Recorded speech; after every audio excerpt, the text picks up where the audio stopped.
Well, hello everyone, and welcome to Eternal Life Plan. I am your exhausted host, Christine Harrington, and today we're going to talk about the move from hell and the lessons God taught me. Boy, I'll tell you, this was the move from hell. And there was a lot of things that I learned about myself in this move. So let me start back at the beginning. 6 years ago, I moved into the home that I just moved from. And, you know, um, 10, 15 years ago, my parents moved into a home that I owned because they needed help. And eventually, both of them went into the nursing homes because they needed more help than what the nurses could provide. So I got this brilliant idea of my son is now gone off on his own. My parents are both in nursing homes. Maybe this was time for me to downsize. So I moved into an apartment. Big mistake. And a few years later, I ended up moving into another home that I rented. I did not buy because I wasn't sure whether I was going to stay in the area or not. I was just really up in the air about where I wanted to be, what I wanted to do, where I was taking my business, a lot of questions. And this was back in 2018. So I decided to rent the home that I just moved from, and I lived there 6 years. I'm telling you, it wasn't a good 6 years either. Right away, when I moved in, my landlord started playing games. There was all these things that was wrong with the home when I moved in, and he promised to get them fixed within the first 30 days. None of them got fixed. If you can believe this, I lived 6 years with a sliding glass door that didn't have a workable lock. There was no lock on the sliding glass door that went out to the patio. So I had to, have my son make a wooden stick, more or less, to put into the groove of the sliding glass door. And that's how I had to lock the sliding glass door. So within 30 days of moving into that house, I really regretted it. Really regretted it. Well, as the years progressed, um, during COVID, from COVID until 2023, I never heard from my landlord again. I would call him and report that the air conditioning was now out. Could he send someone to fix the air conditioner? The water line to the refrigerator broke. There was water everywhere. The garbage disposal was leaking water and obviously need fixed. The master bath toilet was leaking. All these things was happening to this house. Oh, and not to mention the electrical wiring. If I ran the microwave and the stove at the same time, it would cause a fuse uh, to, what do you call it? Flip. So I'd have to shut the kitchen down. So I would have to go out and, flip the fuse again in order to get the kitchen to working again. I mean, it was just one issue after another issue after another issue. Well, in 2020, during the whole COVID thing, never heard from him. Wouldn't answer my texts, wouldn't answer my calls, wouldn't answer my emails. And there was a lot of issues happening with the house. So guess what? If I wanted air conditioning, I had to pay to get the air conditioning fixed. I had to pay to get the water line fixed. I had to pay for all of these things to get fixed, right? So I knew that I needed to move, but the pain of moving was greater than the pain of staying. And God literally had to pry me out of that house to get me to do this move. It was all God, folks, I'm telling you. So in 2023, September 2023, I got contacted by this property manager for the house that the landlord wanted an inspection done on the house. Now, keep in mind, hadn't heard from him. Numerous calls, numerous text messages, numerous emails over the 4 years and got zip, zero, nothing. And I knew this man was an elderly man too.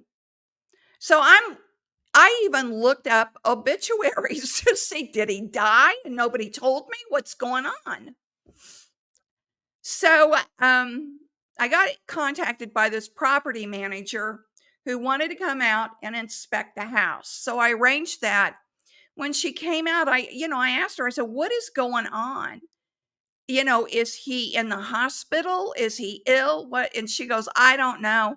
I tried to get a hold of him too. I could never get a hold of him. And I went over to his house and he answered the door and he said he got a new iPhone and wasn't receiving any messages. Well, I don't believe that at all. So then 2 months later, I get an email from the landlord saying that I had to move out by the first of the year. And I emailed him back and I said, well, the lease is through August of 2024. So, you would be breaking the lease, and I'm going to insist that you hold the lease until August of 2024. Well, one Sunday, about a couple of months later, it was on a Saturday. I'm watching TV. It was a Saturday afternoon. I'm watching TV. I look out the sliding glass door window, and there's a man standing there staring back at me. And I'm thinking, what in the world? And this was like a January of 2024. The weather was frigid cold. He was standing there. There's a little fence outside of the patio, and he's standing outside of that fence just staring in at me. So I go to the door and it's like, who are you and why are you staring into my window? So this was the landlord's son. And I said, who's about 50 years old. And I said, well, why didn't you just ring my doorbell and introduce yourself and tell me why you're here? Well, he didn't really answer my question. And he said they're going to have some work done on the outside of the house. And I said, well, are you planning on selling the house, or what are you planning on doing with the house? And he said that he didn't know, but if I wanted to give him my phone number, he would keep me updated on what was going on. And of course, I went into the whole story about all of these expenses I've paid for. And I could never get a hold of his father to get these items fixed. And he said, well, you're preaching to the choir. I've had a hard time getting hold of him too. Okay, so keep in mind, no one reached out to me to explain to me what was going on. I had to see some man staring into my window to find out what was going on. And then I was given the partial story. Okay. So he gave me his email address and said if I would send him the receipts, he would get me reimbursed. So I did that. I sent him the receipts within a couple of days, and it took him about a week to respond. And then he said he needed details around each one of these repairs. Okay. So I sent him the details around each one of those repairs. Well, to make a long story short, it took me about another month to get the money. Now, I'm not saying this because I'm racist. I'm not saying it because I'm biased. I'm saying this because it's the truth. This landlord is from Iran,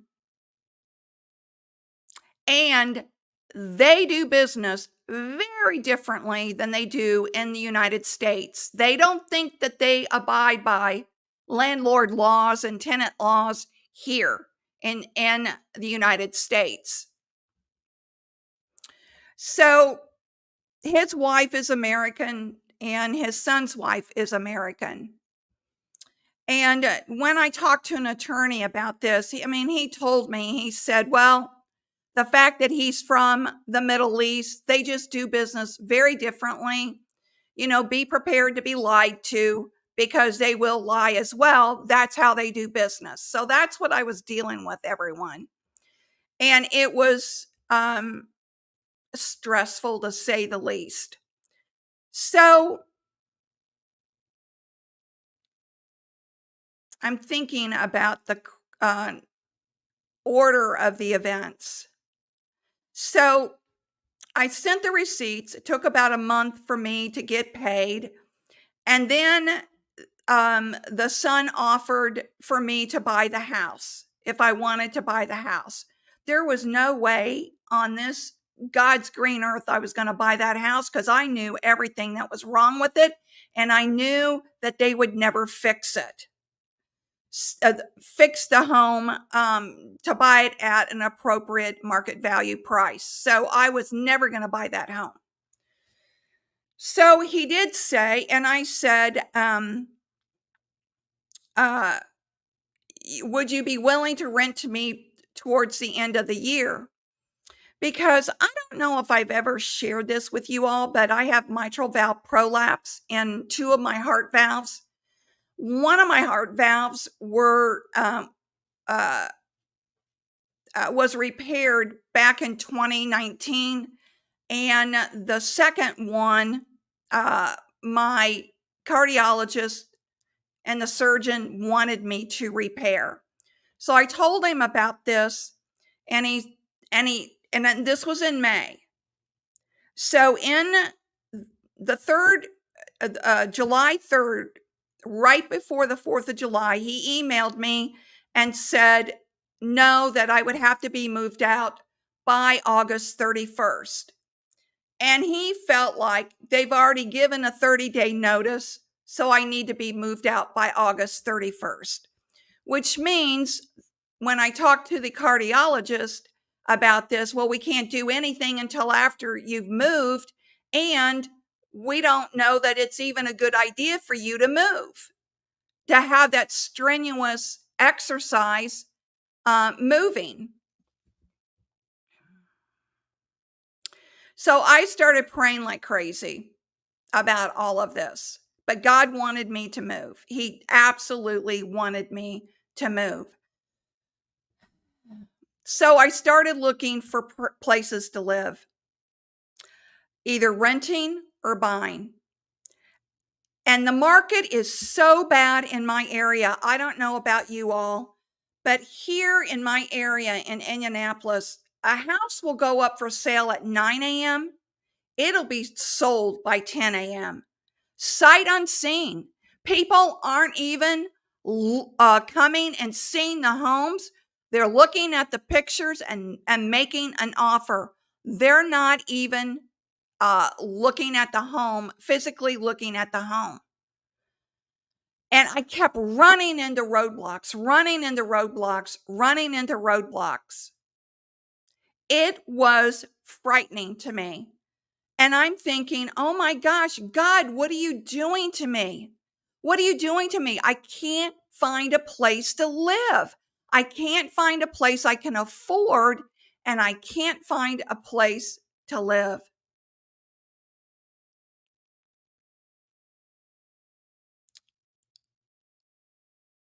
It was traumatic for me, to say the least. So I had the stress of packing. I had the stress of knowing that I've got this heart condition that's not doing well. And the doctor didn't want me to do this move because of it. I've got no help. My son came and helped me after work, but he couldn't come every night after work because he had his own obligations and responsibilities. So I had to do all the packing and lifting by myself.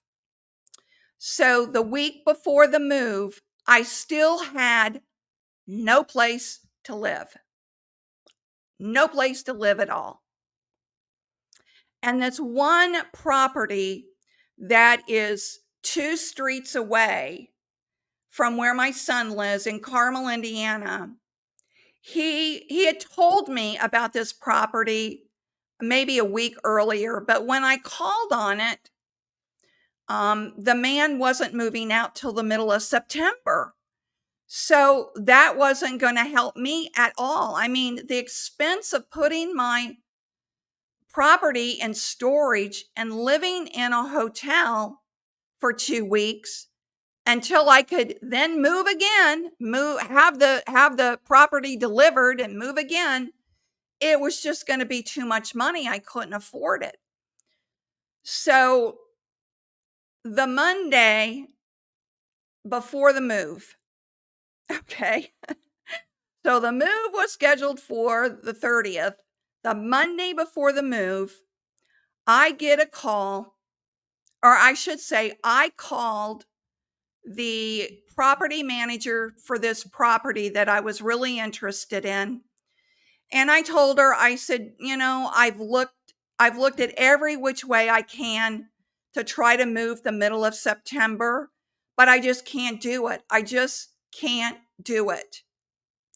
It's just too expensive, and I'm just going to have to find something that I can move into right away. My only option was to move to Kokomo, and I did not want to move to Kokomo. That's about 30 to 40 minutes away from my son and his family. And I did not want to do that. And for some reason, I didn't really feel in my heart that God wanted me to do that either. So while I'm on the phone call and I'm telling her that I can't do a September move in date, I'm sorry, you'll have to take my name off the list for this property. She said to me, "Well, I'm glad you called because I was going to call you later today and let you know that the man is actually moving out today. And I can squeeze it in to have everything ready for you for Friday if you still want the property." I mean, everyone, my jaw hit the floor. And I started crying and I said, "Oh my gosh, I can't believe this. Thank you so much. Yes, I will take the property. If I can move in on the 30th, I'll take it." I just I couldn't believe it. I could not believe it. And I heard God say to me, "When are you going to trust me? When are you going to trust me?"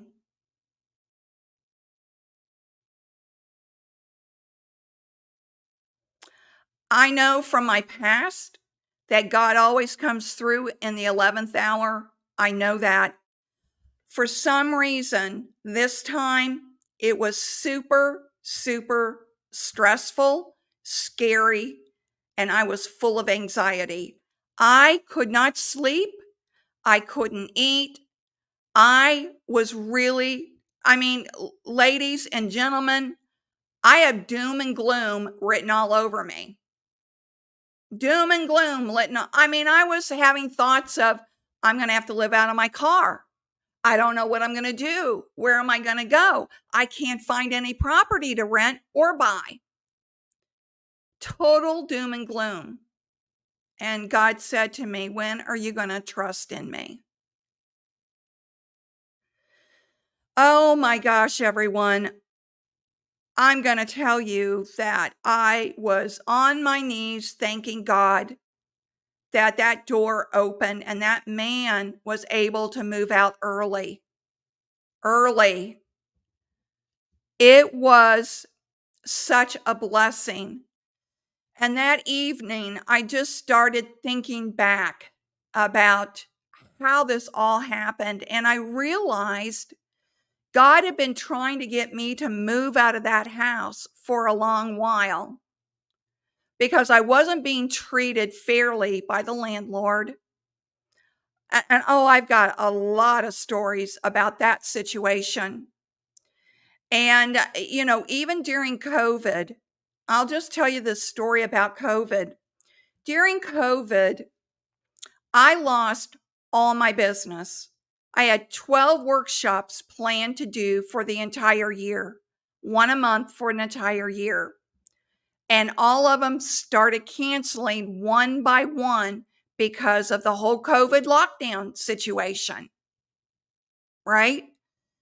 And so the government came out with rental assistance for those that needed rental assistance, and you had to qualify for it.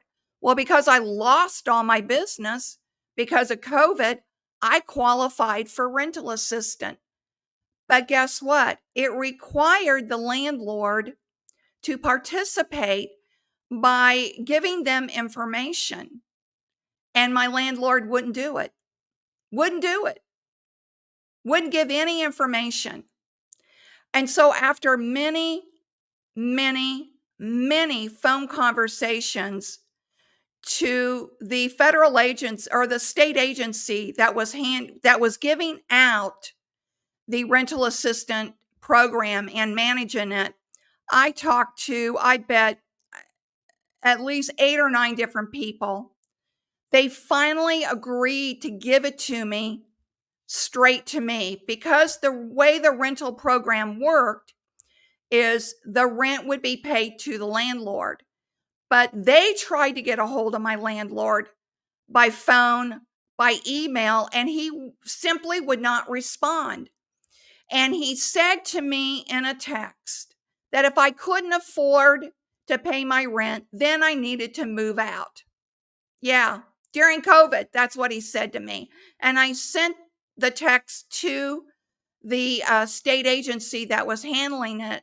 And I said, this is what I'm dealing with. And so they agreed to send it to me directly, which I was so thankful for that. And that's how I paid my rent during COVID. Well, in 2021, my business, started picking up again. And then I made that horrible mistake in 2021 of working for Church Militant. Oh my, what a bad decision that was. God's just got to be up there scratching his head when he's watching me. So, so that's one of the many stories that I was dealing with this landlord. No cooperation on his part whatsoever. None. All right. So the week that so that happened on a Monday. I found out I got the property on a Monday. All right. Thursday, before the move, that's when I fell and I hit my head. I sprained my right shoulder and my right arm. And I don't even know how to tell you I landed, but I hit my head so hard that I knocked my glasses off my face. And my son asked me, did I black out? I don't know if I did or not. I just remember being down and thinking, oh my gosh, I can't get back up. I was in so much pain. And I started imploring my guardian angel to help me. I just started saying, please, guardian angel, help me get up. Help me get up. Please, guardian angel, help me get up. Make sure I'm okay. I don't need anything broken at this time. I've got to move. Help me. And so I got up and had this pounding headache, dizzy. you're gonna I'm gonna hear it in the comments when I tell you this next part because I heard it from my son. He was at work. I didn't want to disturb him at work, so I drove myself to the emergency room. I know, I know, I know, I know. Well, I didn't have a concussion, which that's what I was afraid of, but I did have a severe sprained arm and shoulder. So I was there for about 6 hours, and there's a little husky behind me. She likes her new place. And so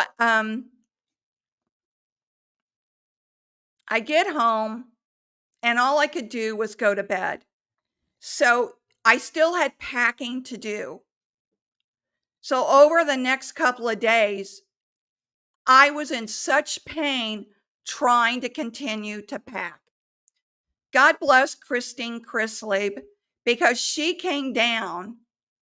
She drove 4 hours from St. Louis to come down, and she helped me for about 5 hours. What day was that? I'm drawing a blank. She helped me for about 5 hours, and then she went back to St. Louis. I greatly appreciated her help. Well, the day of the move came. And so the lead mover was going through the house, and he goes, I don't have a big enough truck for all this. I was like, what? Well, I told your office everything I had. I asked them if they wanted to come out and do an estimate, but they said no, that I gave them a thorough enough list. And he goes, well, I don't have a big enough truck. And he said, let me see what I can do. So he gets as much of it packed up as he could. And then he said, I can't get any more on the truck. And I said, well, are you going to unload it and come back? And he said, no, I can't because I've got another job to go to. So I'm thinking, oh, wow, this is going to go over really well with the landlord now because I was supposed to be completely moved out by the 31st and do a walkthrough on the 1st of September, Labor Day weekend. So we get everything moved into the new house. I go back and I still had some things that still needed to be packed. So I'm trying to pack up the rest of the house. I'm in all this pain. I can hardly use this arm and shoulder. And I had Husky with me. I didn't want to leave her in the new house because I didn't want her creating a mess in the new house, if you know what I mean, because she wasn't familiar with it. So I had her with me. Well, she was on a leash and I was getting ready to take her outside and she wrapped herself around me and I fell again. This time it was on my left side. But thankfully, I did not hurt myself at all. It was more of a soft fall than a hard fall because she kind of cushioned the blow, to be honest with you. I was afraid I hurt her, but I fell for a second time. So what was left was my desk, my credenza. Let me show you. That has my that credenza over there with the printer. I still don't have everything set up in here, as you can see. What else was here? The treadmill, and boy, did I learn that lesson. The treadmill was still here. There was quite a few boxes. I want to say about 20 boxes that was still here. And everything else. Oh, and the TV and the TV stand, which is big. It's a 50-inch TV. So the TV and the TV stand was pretty big. So he said to me, that lead mover said, we'll try and get somebody back here on Saturday. So I called their office to talk to them. They couldn't get anybody back out here until Friday. So this was September 6th, Friday, September 6th, to get somebody out here to move the rest of my property. So I texted the landlord's son about what happened, that there's nothing I can do about this. This wasn't my fault. The movers didn't bring a big enough truck, yada, yada, yada, right? So didn't hear anything from him. So the next day was the 31st. I was there at the old house, cleaning, trying to get things organized. And I get a call from the landlord's son's wife, who I've never talked to. And the landlord's son, his wife said he had an emergency and she wanted to know exactly what was going on and why I wasn't out of there. And I told her about falling. I told her about that the movers didn't bring a big enough truck. Everything I said in the text message, I repeated to her. And so she gave me a really hard time. And I said, I don't know what you want me to do. I can't get them out here any earlier. Well, did you call other movers? I said, this is Labor Day weekend. Who do you think's going to answer the phone on Saturdays? And I don't have anybody that can move me. I need manpower to move me. So, well, I'll just have to get back to you. Okay, get back to me. There's nothing I can do. All right. So let's fast forward to Friday when the movers come a second time. So they're getting everything loaded up in the truck. And so they go to the treadmill. And the lead mover said to me, well, I wasn't told you had a treadmill. I don't have tools to break down the treadmill. And I said, I made that clear 3 different times I had a treadmill. Why would you not have tools with you to break the treadmill down and move it? Well, I wasn't told about it. And I said, I have to be out of here today. Well, I'll have to call the office and see what was going on. I didn't get a call back from the office of that moving company. And by the way, it's 2 guys in a truck until around 4:30, 4:45 on Friday, September 6th, only to be told they didn't have anybody to move the treadmill till the following week. And I was not going to take no for an answer, everyone. I said, I have to be out tomorrow. Tomorrow, I have to be out. So she said, well, we'll get somebody there at 10:30 Saturday morning. Saturday morning comes around and 10:30 comes and goes. And I'm thinking, oh my gosh, no one's going to show up. And about a half hour later, the truck comes up and this very nice man with his team said, I'm here to move the treadmill. And I said, thank you for being the third guy to come to move this treadmill. And he said, well, to be honest with you, they didn't move it because they didn't want to move it. We all carry tools with us. So ladies and gentlemen, remember that if you're ever moving again. They just blew me off because they didn't want to move the treadmill. They're heavy. I get it. But this guy skillfully broke down the treadmill and skillfully moved it into the house with ease.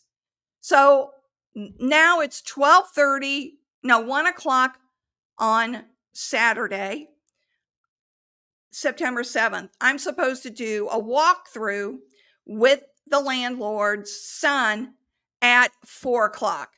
So I go back to the house again. And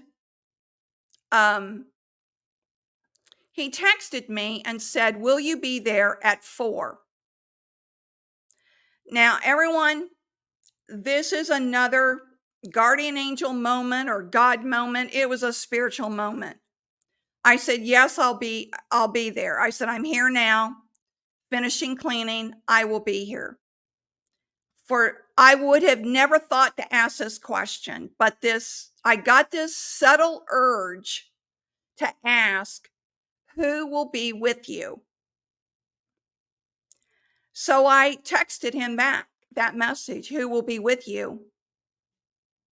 And remember, I said they don't always give all the information? And he said, "Well, I've had emergency come up. I won't be there. And the property manager and my brother will be there." I've never met his brother. I don't know who he is. And prior to that, I had asked him to be sure and bring his checkbook for the walkthrough because I would want my security deposit reimbursed right away. So, and he said in his text message back to me, "That's the purpose of the walkthrough." Well, guess what? I'm not getting my security deposit back. Oh, no, no, no, no. Now he's changed his story completely since I've moved out. So when he said he wasn't going to be there, I just kind of sat down and prayed about the situation. And I felt God telling me, "Leave your keys and just go." And that's what I did. I left my keys and I left. And I texted him and I said, "Since you're not going to be here, I won't be here either. I don't know your brother." And I left. About a couple of days later, the text messages started coming in about, all this money that he's come up with that I now owe. Now, keep in mind, I rented from them for 6 years, paid on time every single month, even during COVID. And they're going to use my money to remodel that house and sell it at top price. That's their plan. I know it. So now I've got that to deal with. And when I get back to the house, I fall again. I tripped over a box. Now, I know I was falling because I was just completely stressed out, completely exhausted. But what I learned, the lessons God taught me through all of this, and then I'll take your comments and I'll take your questions. He taught me to lean on Him. He gave me the strength to get through this.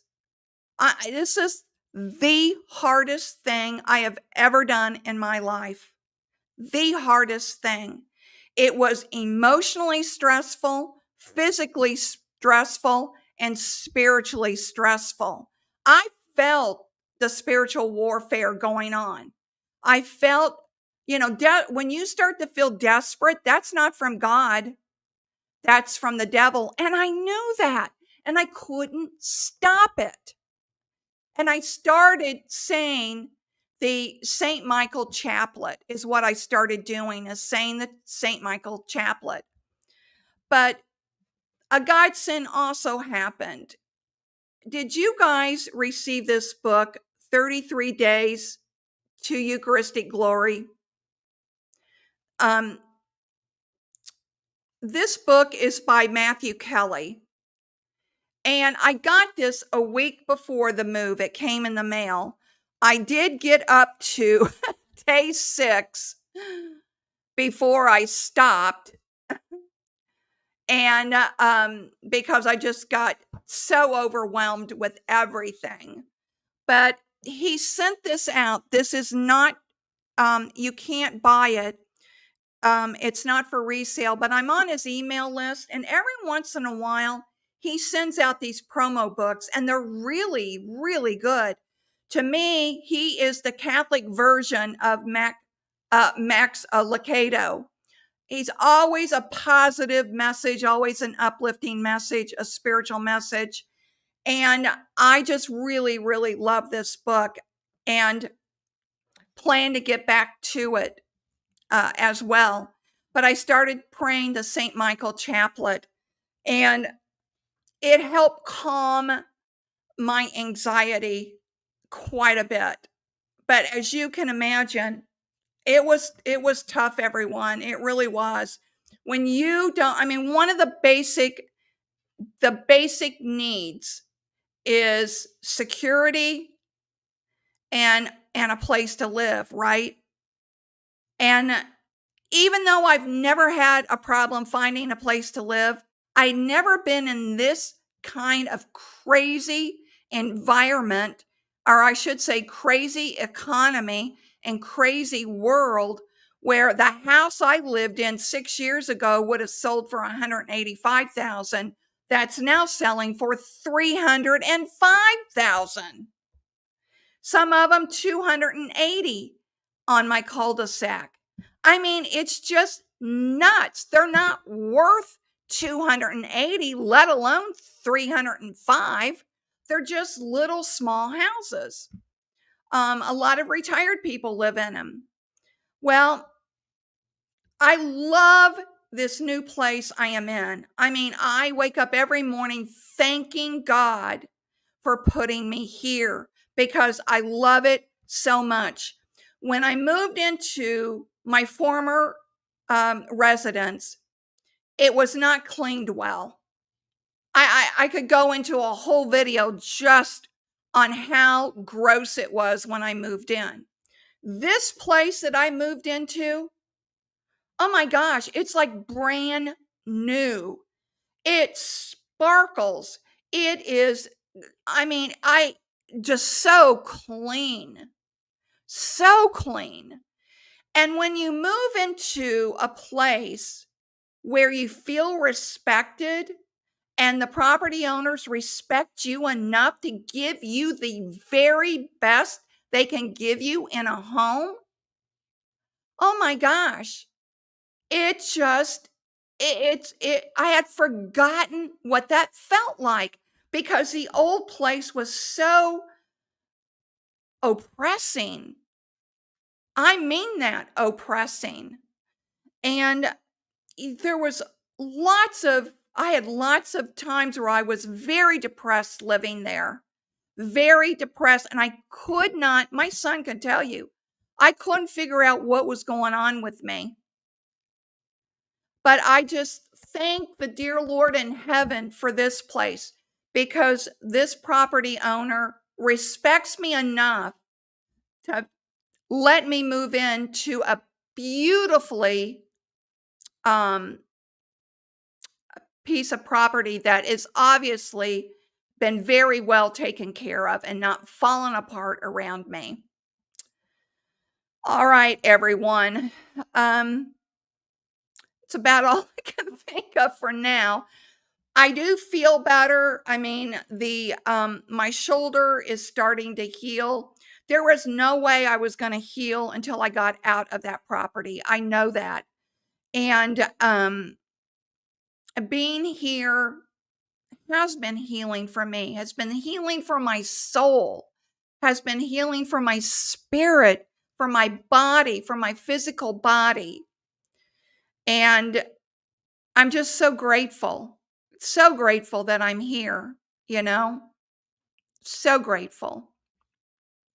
If I think of anything else as I go through the comments, I'll let you know. Okay, Alan says, "Good to see you, Christine." Thank you, Alan, for all your encouraging emails that you sent me. I really enjoyed receiving them. You help lighten my day. And anybody that wants to send me emails, here's my email address that you can send me emails to. So thank you so much, Alan. And I want to say, too, see this right here? It matches my shirt. And Marcia, a viewer, sent the mug to me um, a few weeks ago after I moved. She asked me for my new address, so I gave it to her. And she sent me this mug. So thank you, Marcia. Yeah, it really brightened my day too. I appreciate it. Okay, the eagle of the Sacred Hearts. Muslims lie all the time. The Quran encourages them to lie to infidels. Yeah, I know that, eagle. And here's the thing. They told me they were Christians, right? And the way they treated me, I was like, I don't know what kind of Christian you are, but Christians don't treat other Christians this way. So thank you for that, eagle. Pat, Pat Allenhurst, I'm so glad that you got reimbursed. No, I didn't get reimbursed, Pat. I never did get reimbursed for my security deposit, and I doubt that I will. I really doubt that I will. Eagle says, finding a home in my price range was hard, and as soon as I found one that was decent, I snatched it up. Yes, exactly. Why is it so hard these days to find homes? I don't get it. And the other thing about it is people are buying these homes sight unseen. My neighbor who I lived next to for 6 years, in May, he sold his house. His family sold their house, and they had two little children that were starting school, and they wanted to get into an unwoke school system. And I said, good luck to that. But they moved to get into a better school system. Well, the new people that bought their home and moved in, very nice couple. Oh my gosh, I was just so sad that I wasn't going to be their neighbor anymore because they were, probably middle 30s. They moved from Vietnam to back to the United States, and they were teachers for 8 years. They were in Vietnam teaching English. And so they moved back, and he told me that they were in a price bid or price war for that house right next to me. And I said to him, did you know about this on my side of the fence? Because they were zero lot line homes. And apparently, my old neighbors didn't tell him that the siding on the house was coming down. And he said, no, he didn't know anything about that. And I gave him my former neighbor's phone number and told him you should call him and ask him to take care of it for you. That's just awful. I don't know why people do those things. JM, regarding that landlord, did he continue charging you the full rental rate all the while you had these problems? Absolutely, he did. Would legal counsel be helpful? He should have reduced your rent during that time. No. So here's the thing about legal counsel, JM.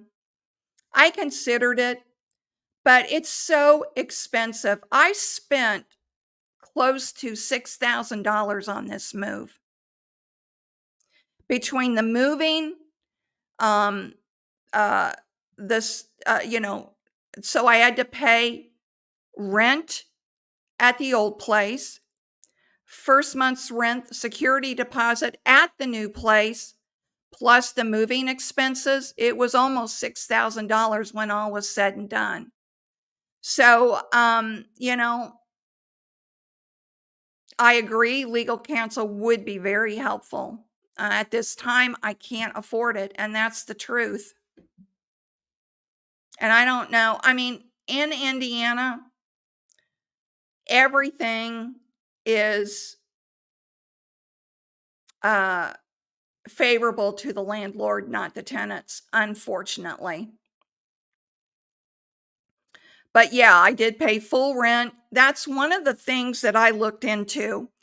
And they said that if you didn't pay full rent, and they file eviction against you, even with all the problems, the judge would look at that very unfavorably. So I went ahead and continued to pay my rent. I did full rent.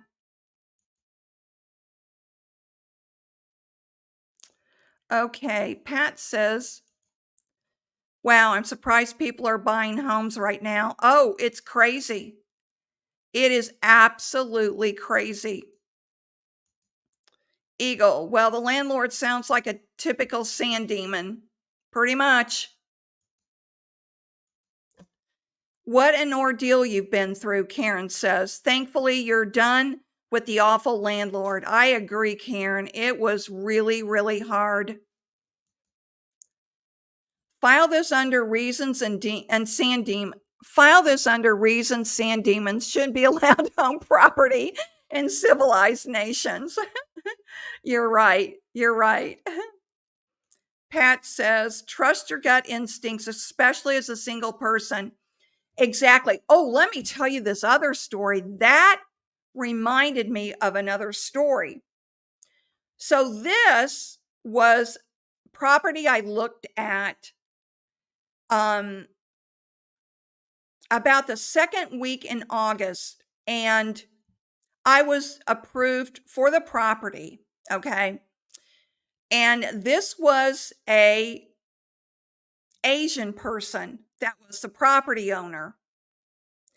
And uh, uh, so I was approved. Then the next day, the property manager, who was also an Asian person, asked me to send her the security deposit and first month's rent to her Zelle account.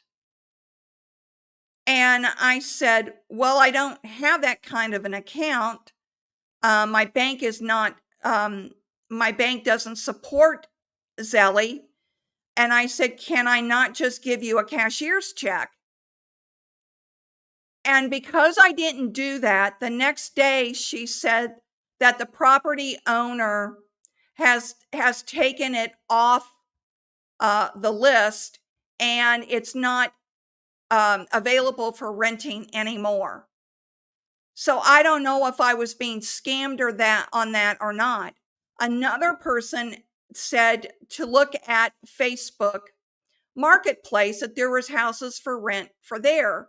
Well, there were properties listed on Facebook Marketplace, and I knew by the rent amount, because I've already looked at all. I mean, for a month, over a month, I've been looking at property.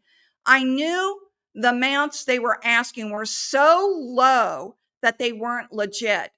But I did find one, and I reached out to the person that had it listed, and she asked me for uh, my email address, and she would have the property owner reach out to me.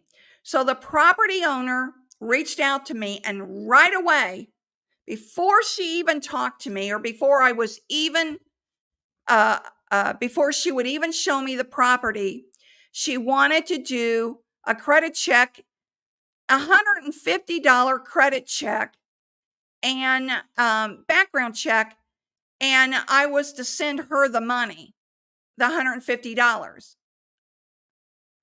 And so again, a God moment, guardian angel looking out for me. I looked up under Hamilton County where the property was, the county assessor, to find out who owned that property at that particular address. And it was not the same person listed in the email.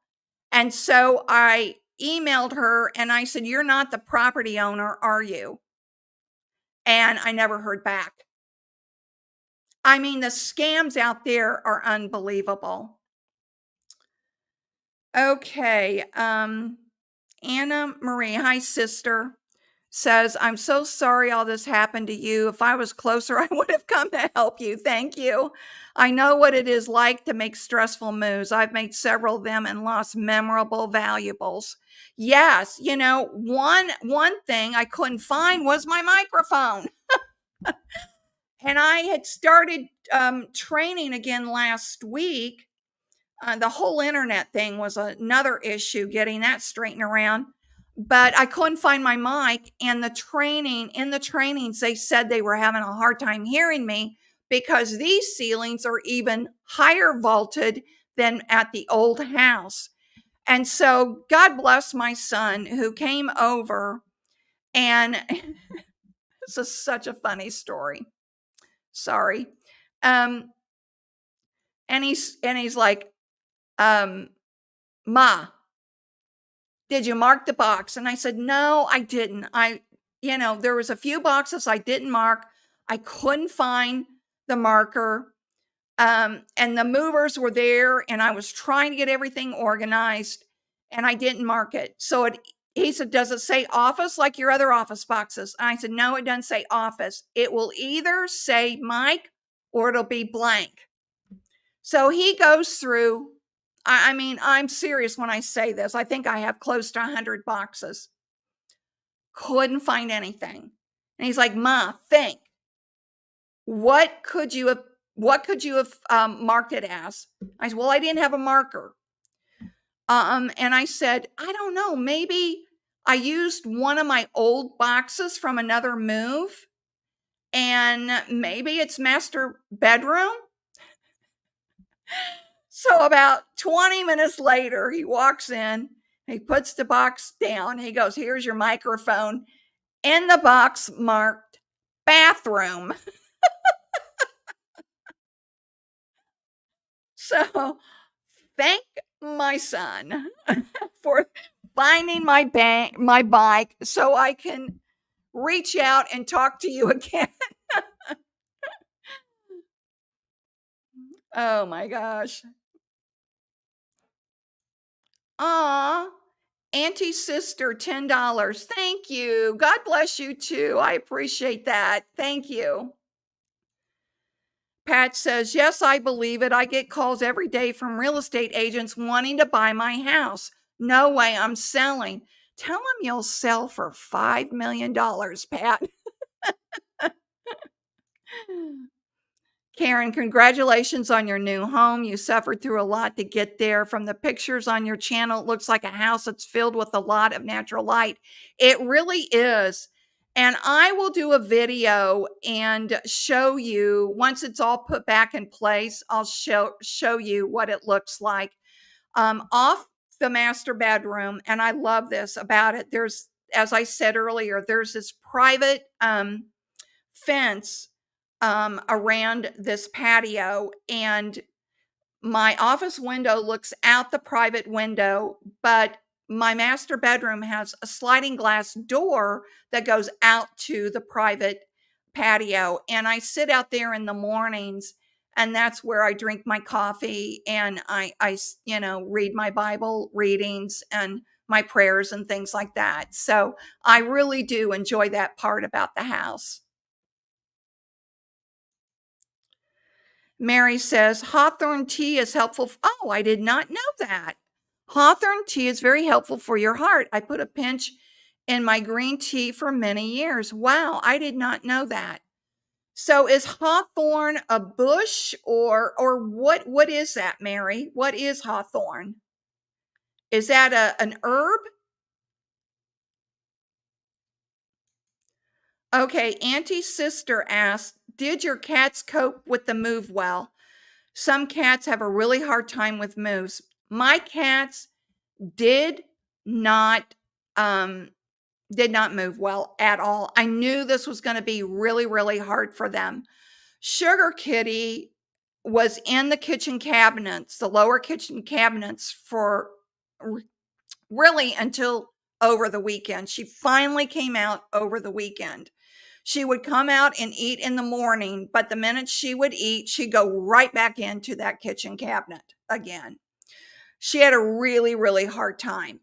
Honey Kitty had a hard time for a couple of days, but then she really adjusted pretty well, and she would jump up on the bed and start sleeping with me again. But it was really hard on Sugar Kitty. And so here's the other part, I'm not usually so disoriented, but I really was in this move.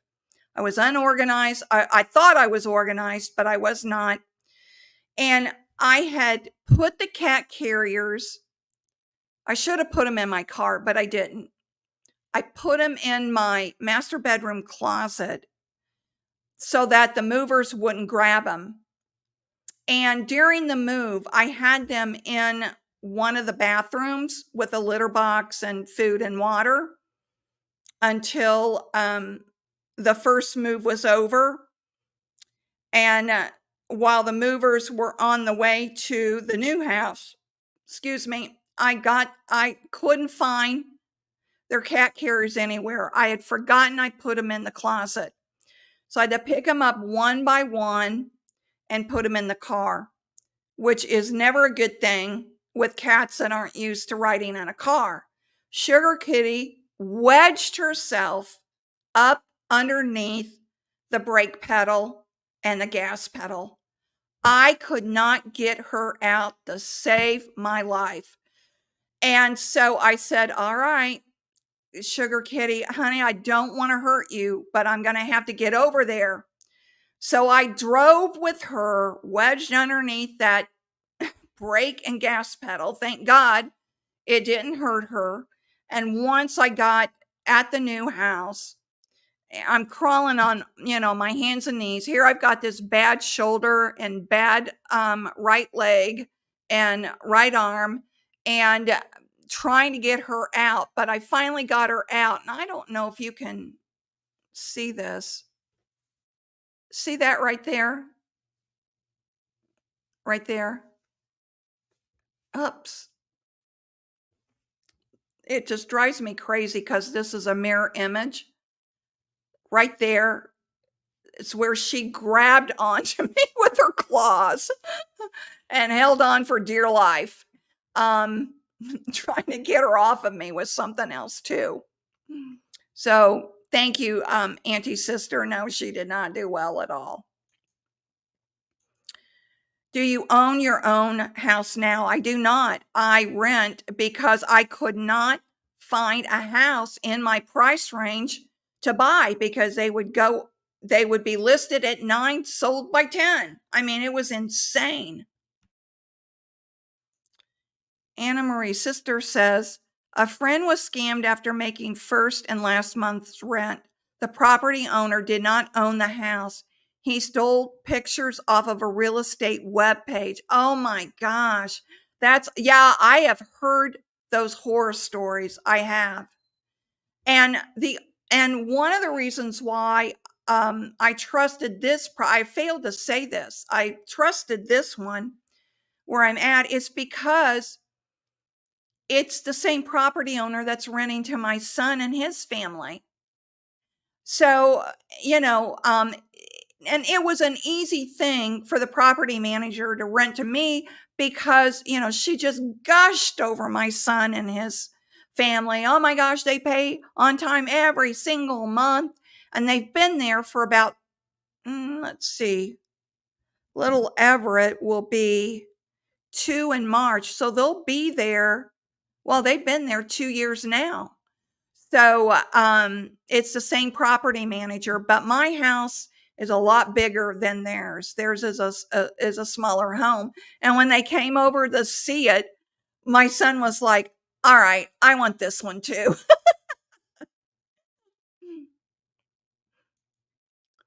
Okay, Melody. Glad everything is working out for you now. Much love and prayers. Thank you, Melody. Alan, your housing market must be like ours. The house across the street was on the market 3 days. It's already sold $298,000. Yeah, it's nuts here. Absolutely nuts. Alan, I don't know where you're at. So, yeah, it's crazy. Okay. Let's see. Anybody else have any comments? Anything you want to talk about? So I've gotten emails. Oh, Alan said he's in Bakersville, California. Okay. So let me give you a sense of Indianapolis. So Indianapolis, um,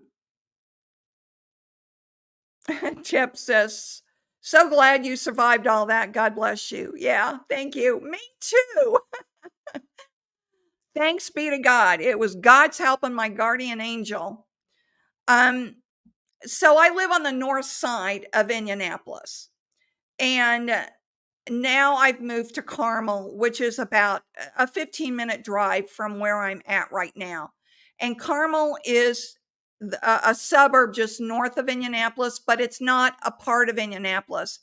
Indianapolis is Marion County. Carmel is in Hamilton County. So I went from the Archdiocese of Indianapolis diocese to the Diocese of Lafayette, um, which is crazy because Indianapolis has just grown right into all of these other suburbs. And you wouldn't know if you're in Indianapolis or Carmel, Indiana, or Fishers, Indiana. I mean, it's just crazy how it's all grown together. But that's where I'm at. I'm in Carmel now. But I've gotten some questions about Michael Voros. I've gotten some questions about the lawsuit. I haven't, to be honest with you, I haven't paid any attention of it because I've been since about, the 3rd of July until now, I've been just 100% concentrated on trying to find a place to live. Souls and Liberty is um, I don't know if Souls and Liberty is their blog post or their website. But because they have a lot of confusing branding going on over there. He's back on Twitter. So, it's just business as usual for Vors. He'll sucker in more people to give him money to keep it going. But I don't have any more information on Vors than, just business as usual with him. And I don't understand why people still follow him. I don't understand why they would give him money. I just don't, but that's me. So what I'm working on coming up, I can't remember who wrote me.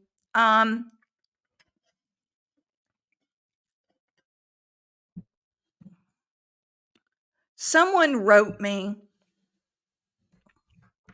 Oh, JM said Souls and Liberty is also, yeah, that's right, is also their YouTube channel too. Yeah.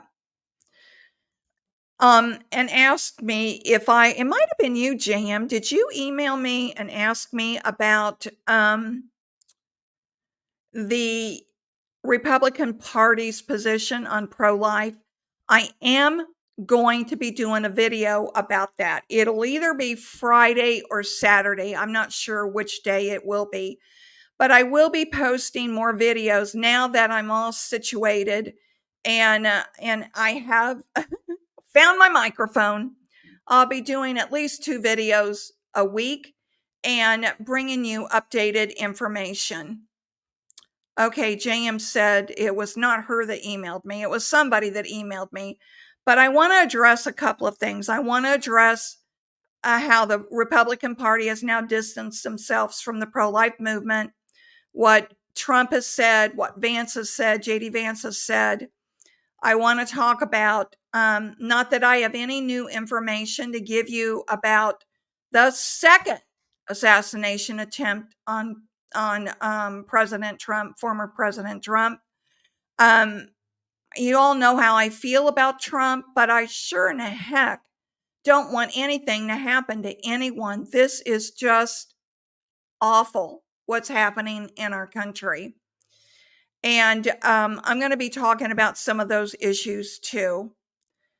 Eagle says people still follow him, meaning Boris, because they think we need him despite all the shadiness. They need to grow up and move on.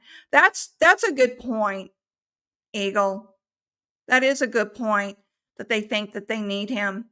I was shocked how many emails I got from people that were upset with me because of everything I was saying about Church Militant and Michael Vors, and about how much they missed him, how much they missed seeing him. Well, that becomes, you're making that person into an idol when that happens. You know, people have these attachments to um, TV series too. Remember how everybody back, was it in the 80s or 90s, when Friends finally had their final season? And like, people were just genuinely upset that Friends was going to be off the air. And do you know, I have never watched one Friends episode. Um, and I just didn't understand it. I've never understood the attachment to movies or to series or to television programming. Uh, and I'll admit that there for a while after 9/11, I had a serious attachment to watching news from the moment I got home until I went to bed. All I did was watch news stories, and it was primarily Fox News from 5 o'clock until midnight. Every single I couldn't get enough of the news, and that's fear, right? What's driving that is fear. And I have something I'll share with you in another video about fear, and and it's called FOME, or I'm sorry, FOMO, fear of missing out. And I was under that spell of fear of missing out. I was afraid I was going to miss something.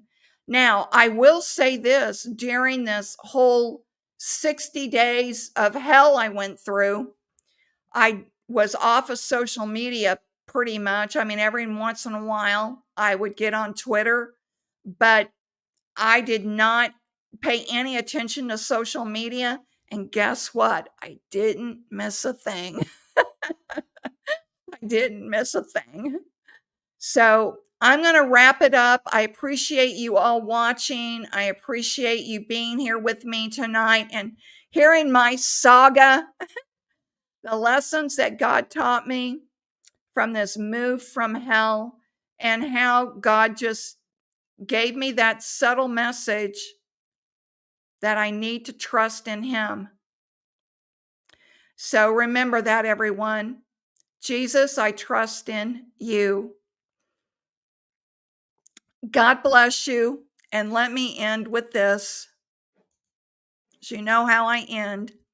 And this is the promise which he made us, life everlasting. Eternal life is forever. Got a plan? Our plan is Jesus, right? Bye-bye.